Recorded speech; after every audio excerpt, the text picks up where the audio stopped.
तो क्या इस राजनीतिक बदलाव में हरियाणा के दो राजनीतिक घराने, एक हुड्डा साहब का परिवार और एक राव इंद्रजीत का परिवार, क्या इनके लिए किसी प्रकार का अस्तित्व का संकट होगा? एक सीट ऐसी है कि जहां पर दबदबा जाट समाज का है और दूसरी सीट ऐसी है जहां दबदबा यदुवंशियों का है, यादव समाज का रहा है। उसमें एक बात तो बड़ी स्पष्ट है कि गुरुग्राम की लोकसभा सीट अब की बार खत्म हो सकती है, रद्द हो सकती है। रोहतक का नाम हटने की चर्चाएं हैं। दोस्तों नमस्कार, मैं संजय मग्गोर मौजूद है देश रोजाना के डिजिटल मीडिया मंच पर। इस समय देश के अंदर डिलिमिटेशन की बातें चल रही हैं, क्योंकि जो सेंसेक्स है यानी कि जनगणना 2027 वो अब शुरू हो जानी है अप्रैल में, और अप्रैल से यानी कि 1 अप्रैल से और 30 सितंबर तक इसका पहला चरण होगा और फिर उसके साथ साथ ही दूसरे चरण की भी घोषणा हो जाएगी। जनगणना के साथ साथ जो दूसरी बात प्रमुखता से है वो है डिलिमिटेशन की, यानी कि परिसीमन की। देश की लोकसभाओं का और विधानसभाओं का परिसीमन। हालांकि ये परिसीमन जो डिलिमिटेशन का काम है, जिसे आप कह सकते हैं, ये 2007 में भी हुआ था। उस समय कुछ नाम बदले गए थे, कुछ क्षेत्र बदले गए थे, लेकिन जो गणना है सीटों की वो यही रही थी पुराने वाली, यानी कि ना लोकसभा की सीटें बढ़ी थी ना विधानसभा की सीटें बढ़ी थी।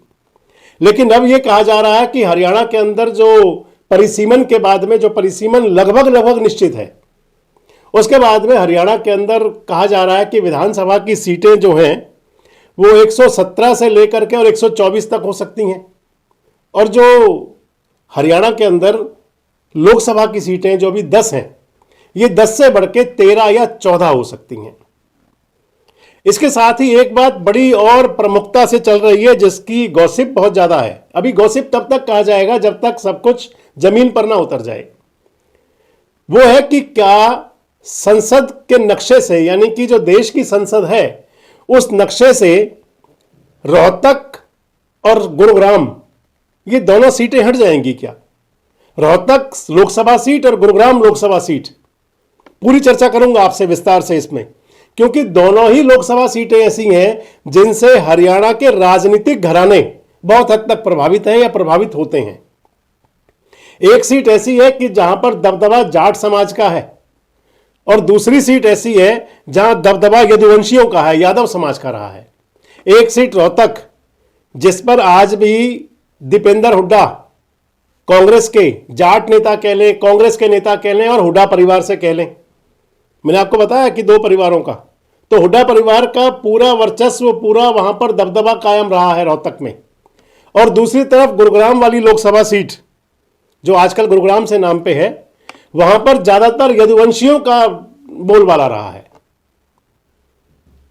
अगर डिलिमिटेशन, जिसकी चर्चा पूरी है, और डिलिमिटेशन के अंदर यानी कि परिसीमन के अंदर जो चर्चाएं हैं, उसमें एक बात तो बड़ी स्पष्ट है कि गुरुग्राम की लोकसभा सीट अब की बार खत्म हो सकती है, रद्द हो सकती है, और दूसरी लोकसभा सीट रोहतक। तो पहले आपसे चर्चा रोहतक की कर लें। रोहतक, जब भारत का यानी कि देश आजाद हुआ और देश की आजादी के बाद जो पहला चुनाव हुआ, उस चुनाव के अंदर रोहतक संसदीय सीट थी, रोहतक लोकसभा सीट थी तब भी। और पहले चुनाव में यानी कि 1952 में रोहतक की संसदीय सीट से जो सांसद बने थे वो चौधरी रणबीर सिंह थे। भूपेंद्र सिंह हुड्डा जी के पिताजी, दीपेंद्र हुड्डा के दादाजी पहली बार सांसद बने। और रोहतक संसदीय क्षेत्र में आज तक जितने चुनाव हुए हैं 1952 से लेकर के और 2024 तक, इन सब के बीच में यानी कि जितने भी चुनाव हुए, इन सब चुनावों के बीच में ज्यादातर जो दबदबा रहा वो हुड्डा परिवार का रहा। 10 बार सांसद बने हुड्डा परिवार से, 2 बार चौधरी रणबीर सिंह सांसद बने, 4 बार भूपेंद्र सिंह हुड्डा सांसद बने और 4 ही बार सांसद बने दीपेंद्र हुड्डा। अब चौथी बार वो सांसद आजकल चल रहे हैं। रोहतक संसदीय सीट को माना जाता है कि जाट बाहुल्य यानी कि चौधरियों की सीट है। 2004 का जो लोकसभा चुनाव लड़े भूपेंद्र सिंह हुड्डा, उस चुनाव में हुड्डा साहब ने इसे रोहतक की चौधर के नाम पर लड़ा था, इसलिए मैं कह रहा हूं चौधरियों की सीट मानी जाती है, चौधराहाट की। और यहीं से ही रोहतक की चौधर के नाम पर उन्होंने चुनाव लड़ते हुए पहले लोकसभा का चुनाव जीता, क्योंकि 1999 में हार गए थे। हालांकि 3 बार पहले सांसद रह चुके थे, हैट्रिक बना चुके थे, लेकिन हैट्रिक के बाद में चुनाव हार गए थे। और फिर 2004 में सांसद भी बने और उसके बाद में सूबे के मुख्यमंत्री भी हुए, हरियाणा के मुख्यमंत्री, जब 2005 में विधानसभा चुनाव हुआ हरियाणा का। और आज तक भी कांग्रेस में हुड्डा साहब का, हुड्डा परिवार का दबदबा इसलिए है क्योंकि रोहतक पर उनका दबदबा है।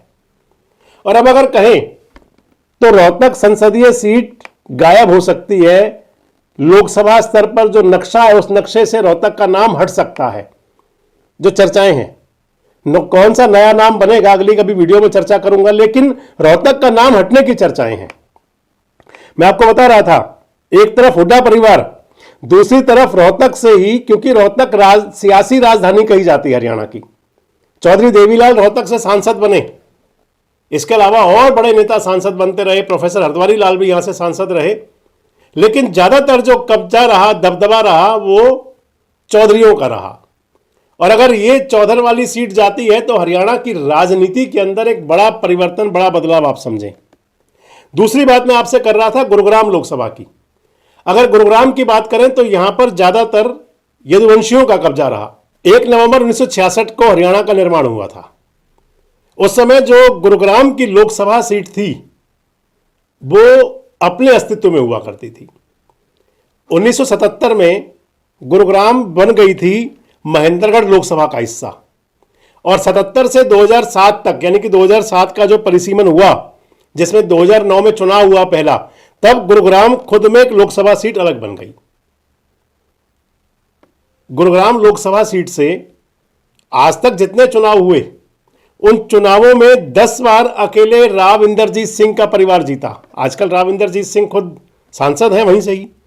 13 चुनाव हुए यहां पर, 13 में से 8 बार चुनाव जीते राव इंदरजीत सिंह के परिवार ने।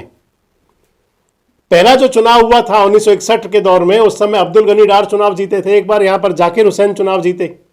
और जब गुरुग्राम लोकसभा महेंद्रगढ़ का हिस्सा हो गई, उसके बाद जो चुनाव हुए, यहां से राव वीरेंद्र सिंह चुनाव जीते 4 बार, तो इंदरजीत जी के पिताजी, और 6 बार चुनाव जीते यहां पर राव इंदरजीत।